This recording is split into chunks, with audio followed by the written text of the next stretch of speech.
Hello, I'm Dr. Bang, the hair wizard who protects your hair. I'm a little shy to talk about this. So when we refer to pubic hair, we often describe it as the hair located around the external genitalia. So it's when the hair in that particular area is either sparse or entirely absent. When it's sparse, it's called hypotrichosis, and when there's none, it's a trichia, but it's mostly hypotrichosis. People come in for consultations claiming they have a trichia, but usually they do have some hair. It's just that the amount is small, the hair is too thin, or the hair is too sparse. This is the most common case. The exact cause of this is actually not clear. When secondary sexual characteristics appear, hair develops due to hormonal influence.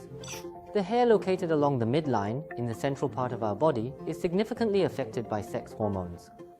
So, things like beards, chest hair, and especially pubic hair tend to develop quite well when male hormones are actively working. We usually suspect that there might be some kind of issue or error in that particular process. When people feel stressed about having less hair there than others, that would be a case of hypotrichosis or a trichia. An increase in white or thinning hairs in the pubic area could be related to hair loss. This is true for other parts of the body as well.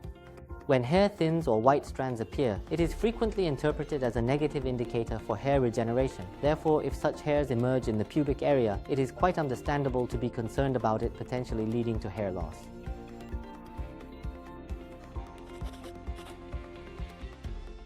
You know, the options for treating skin conditions are pretty straightforward.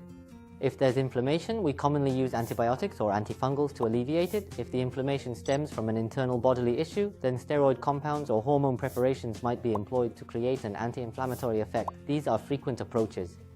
In practice, steroid compounds are sometimes used, and I've also seen cases where creams or ointments containing a small amount of male hormones are prescribed. However, to my knowledge, neither of these is particularly effective.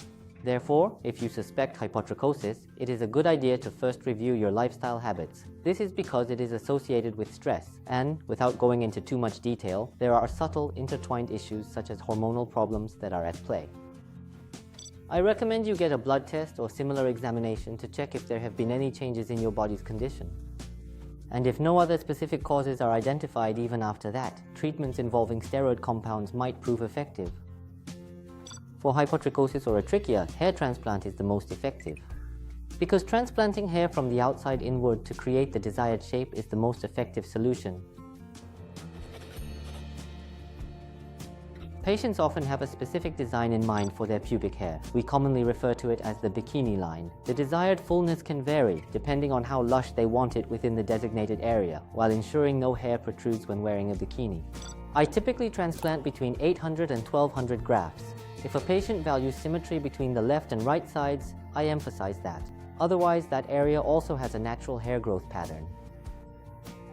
The existing hair has its own natural direction, and if you wish for us to maintain that natural hair flow when implanting, we can do so. Therefore, receiving a consultation would be quite beneficial for you. Today we've discussed hypotrichosis, which I know can be a big concern for many. Please research online, and if concerned, come in for a consultation. Thank you.